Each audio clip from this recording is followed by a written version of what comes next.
Nagsimula ang pelikula sa isang mangingisda na si Serapio na abalang nangingisda sa laot.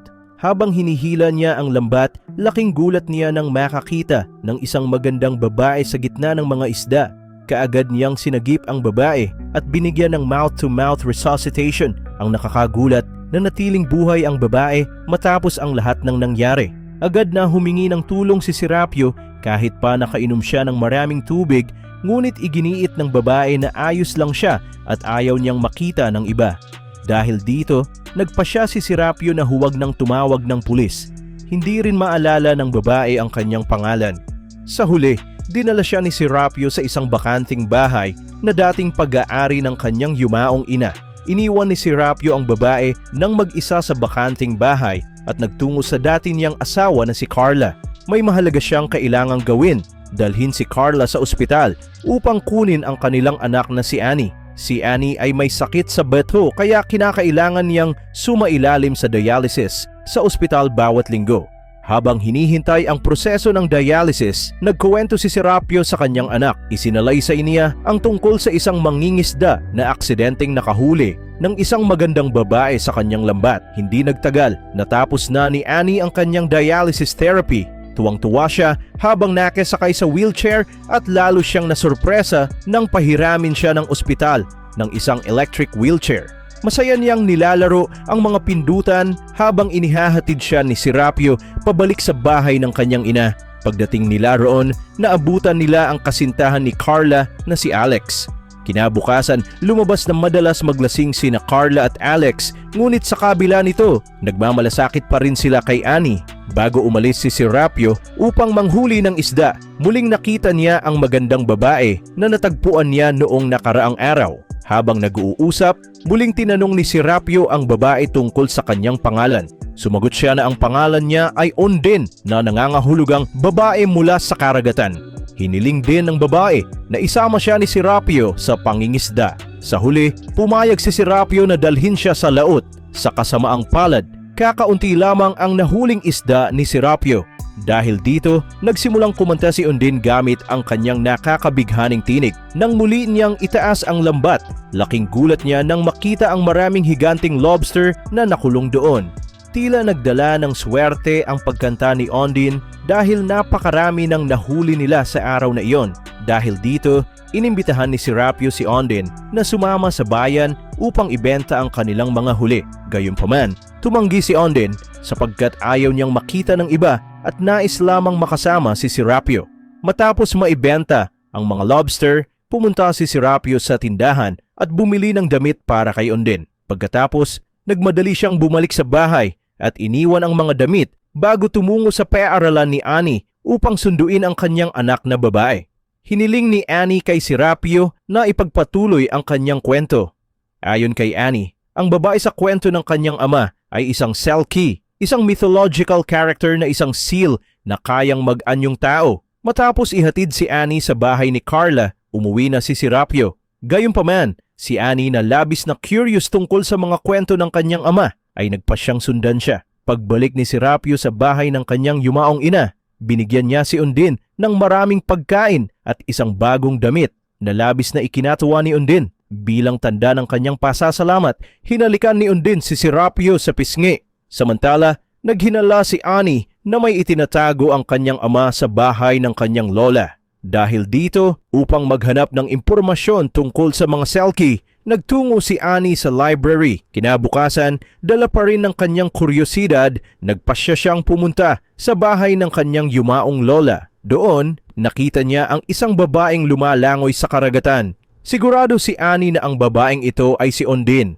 ang babaeng unang beses niyang nakita. Napagtanto ni Annie na ang nasa harapan niya ay hindi isang ordinaryong tao kundi isang Selkie. Pinaalam niya kay Ondine na alam niya ang marami tungkol sa kanya, pati na rin ang dahilan kung bakit siya pumunta sa lupa. Dagdag pa rito, nakasisiguro si Annie na nawala ni Ondine ang kanyang seal coat na mahalaga upang makabalik siya sa karagatan. Ayon sa alam ni Annie, kung wala ang coat na ito, hindi maaaring bumalik si Ondine sa dagat. Sa araw na iyon, naging magkaibigan sina Ondine at Annie. Sa sumunod na eksena, makikita ang isang lalaki na nakatingin sa malawak na karagatan, waring may hinahanap siya. Kinabukasan, niyaya ni Serapio si Undin na sumama sa kanya sa dagat. Doon, tinuruan niya si Undin kung paano i-operate ang bangka na tila nagpapahiwatig ng pagtitiwala at pagkakaibigan na nagsisimula ring mabuo sa kanilang dalawa.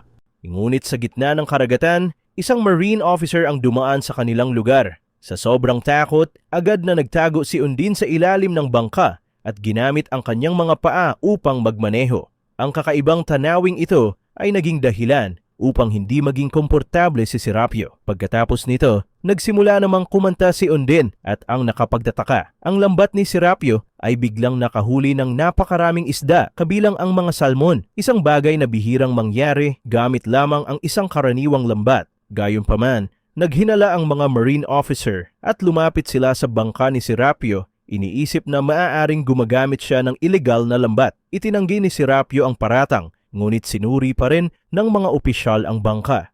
Sa kanilang pag-iinspeksyon, natagpuan nila si Undin na nagtatago sa compartment.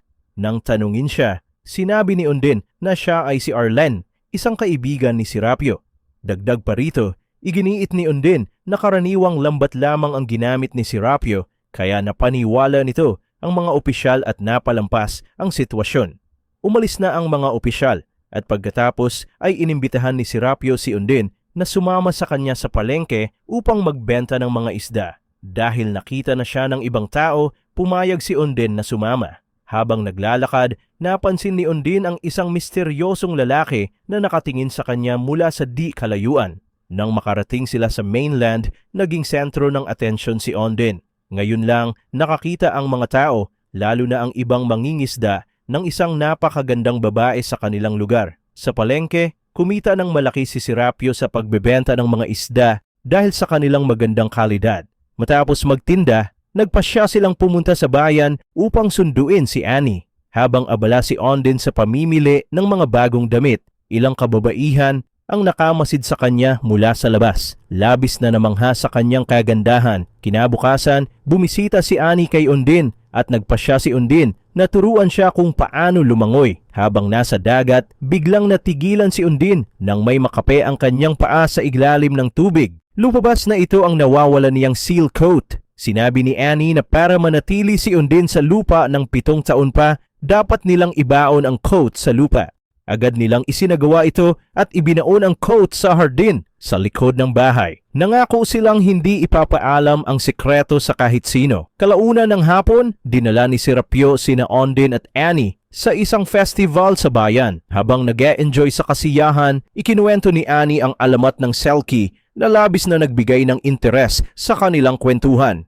Ngunit itinanggi ito ni Undin at hiniling kay Annie na huwag nang pilitin siyang aminin na isa siyang Selkie. Sa kalagitnaan ng pista, tila hinahanap ng misteryosong lalaki si Undin na nagbigay ng tensyon sa sitwasyon. Dahil hindi umaamin si Undin, biglang mabilis na pinaandar ni Annie ang kanyang wheelchair at tumalon sa dagat. Agad tumakbo si Undin at tumalon din sa dagat upang iligtas si Annie.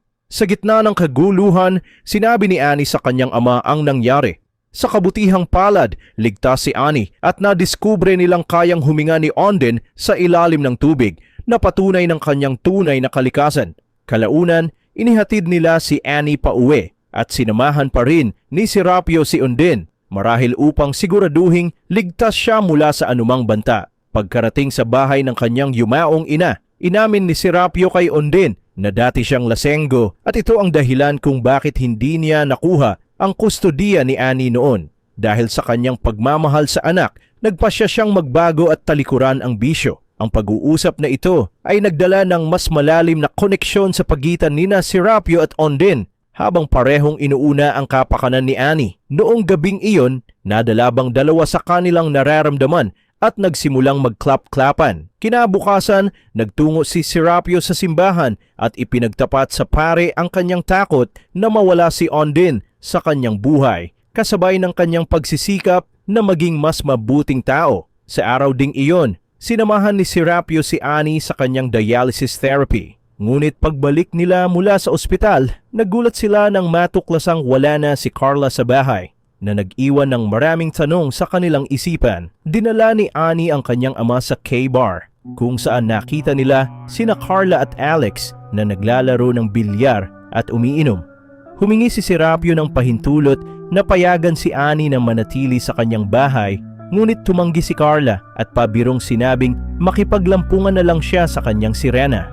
Kinagabihan, habang natutulog si Undin, nagising si Serapio nang marinig ang tunog ng paparating na sasakyan. Dumating ang isang misteryosong lalaki na naghahanap kay Undin. Kalaunan, nagulat si Serapio nang umuwi si Serapio at makita niyang magulo ang bahay. May nangyaring masama. Agad niyang hinanap si Undin at natagpuan ito sa tabi ng ilog.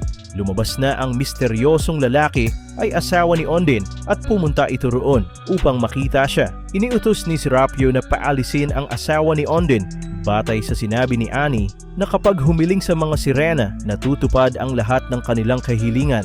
Gayunpaman, ang tanging hiling ni Undin ay ang agarang paggaling ni Annie at ang mga salitang ito ay labis na nakaantig kay Serapio. Samantala, patuloy na hinahanap ng misteryosong lalaki si Undin sa gitna ng lungsod. Habang nangyayari ito, pauwi na sina Carla na lasing kasama sina Annie at Alex. Sa kasamaang palad, nagbanggaan ang kanilang sasakyan sa isa pang sasakyan na nagresulta sa isang aksidente.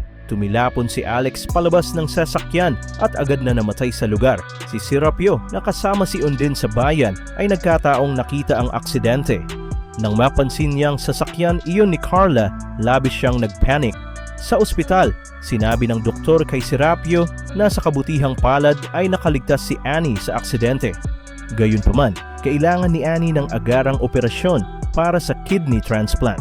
Lumabas din na ang kidney tissue ni Alex ay tumutugma kay Annie na nagbigay ng pag-asa sa kanyang paggaling. Habang nasa ospital, nakipagkita si Undin sa kanyang sugatang asawa. Hiniling ng lalaki na sumama na siya pabalik sa kanilang dating buhay. Sa kanilang pag-uusap, pumayag si Undin. Ngunit may isang kondisyon. Nais niyang tiyakin na magiging maayos ang operasyon ni Annie at hinding-hindi na siya muling makikialam sa buhay ni Undin. Sa kabilang banda, naganap ang agarang paggaling ni Annie na pinaniniwala ang resulta ng taus-pusong panalangin ni Undin. Kinabukasan, bilang pagpupugay kay Alex, ikinalat nina Serapio at Carla ang kanyang mga abo.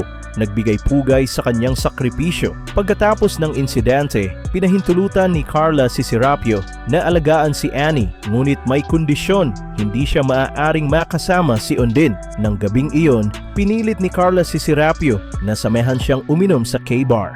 Sa una, tumanggi si Serapio, ngunit dahil sa pagpupumilit ni Carla, napilitan din siyang sumama.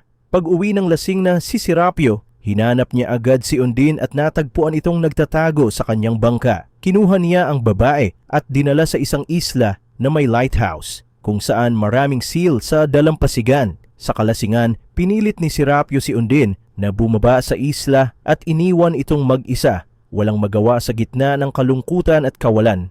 Nang ma-realize ni Undin ang nangyari, agad niyang hinabol ang bangka ni Serapio. Sa kasamaang palad, hindi na niya ito naabutan. Labis ang kanyang kalungkutan dahil alam niyang kailangan na nilang maghiwalay. Sinabi ni Serapio na ang mga tao at mga sirena ay hindi maaaring mabuhay ng magkasama. Pagsapit ng gabi sa kabila ng lamig at nagyayalong tubig, tinanggal ni Undin ang kanyang sapatos at damit, tumalon sa dagat at lumangoy palayo. Samantala, pinuntahan ni Serapio si Annie at dinala siya pabalik sa kanilang bahay. Nagdesisyong ipagpatuloy ang kanilang buhay na magkasama. Nang tanungin ni Annie kung nasaan si Undin, simpleng sumagot ang kanyang ama, wala na siya. Gayunpaman, naniniwala si Annie na babalik si Undin dahil may naiwan siyang alaala. Kinabukasan, habang nanonood ng TV si Annie, napansin ni Serapio ang isang palabas kung saan may isang lalaki na kumakanta. Ang kantang kinakanta nito ay kapareho ng madalas kantahin ni Undin. Doon niya napagtanto na ang kanta ay hindi pala isang likhang isip at si Undin ay hindi lamang isang fairy tale character. May mas malalim na katotohanan sa kanyang pagkatao kaysa sa inaakala nila. Napagtanto ni Serapio ang kanyang pagkakamali, kaya't agad siyang nagtungo sa lighthouse upang hanapin si Undin. Sa kasamaang palad, wala na siya roon. Ang tanging naiwan ay ang sapatos at coat ni Undin. Samantala, nakita ni Serapio si Undin sa kabilang bahagi ng isla. Mabilis siyang nagtungo doon at natagpuan ang babae na nilalamig sa tabi ng dalampasigan. Agad niya itong niyakap ng mahigpit upang bigyan ng init at pag-asa. Sa huli, inamin ni Ondine ang buong katotohanan tungkol sa kanyang sarili, ang kanyang tunay na pagkatao bilang isang sirena at ang misteryong bumabalot sa kanilang magkaibang mundo. Lumabas ang totoong pagkatao ni Ondine, isa siyang drug dealer mula sa Romania. Kasama ang kanyang asawa na si Tony, nagpuslit sila ng malaking halaga ng heroin. Gayunpaman, nahuli ng Coast Guard ang kanilang operasyon at upang takasan ang pag-ambush ng mga opisyal, tumalon si Ondine sa dagat. Si Tony, na hindi marunong lumangoy, ay naaresto habang si Ondine naman ay tinangay ng alon at nalunod. Sa mga panahong iyon, siya ay nasagip ng lambat ni Serapio at nailigtas sa gabing iyon. Pagkatapos nito, ibinalik ni Serapio si Ondine sa kanyang bahay.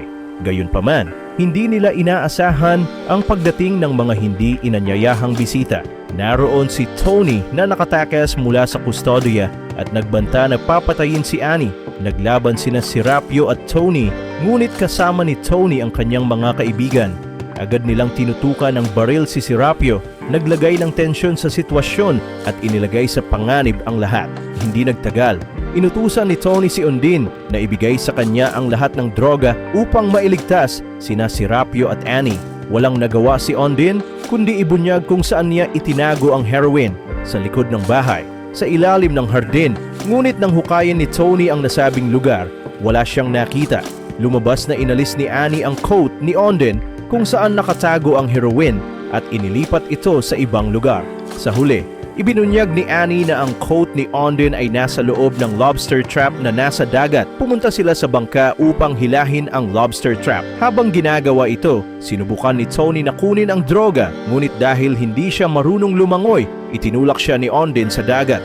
Sa huli, nalunod si Tony at namatay. Tuluyang nagwakas ang banta sa buhay ni Serapio at Annie. Nang sinubukan niyang kunin ang heroin mula sa lobster trap, inaresto ng mga pulis ang mga kasamahan ni Tony at si Ondine ay dinala rin sa police station. Kinabukasan, bumalik si Serapio sa pari upang mangumpisal. Sinabi ng pari na si Ondine ay maaaring ma-deport, ngunit may paraan upang manatili siya sa airland. Kailangan lamang niyang magpakasal at maging Irish citizen. Dahil dito, hiniling ni Serapio sa pari na basbasan ang kanilang kasal. Sa huling eksena, ikinasal sila sa tulong ni Annie at ngayon masaya nang namumuhay ang kanilang munting pamilya. At dito na nagtatapos ang pelikula.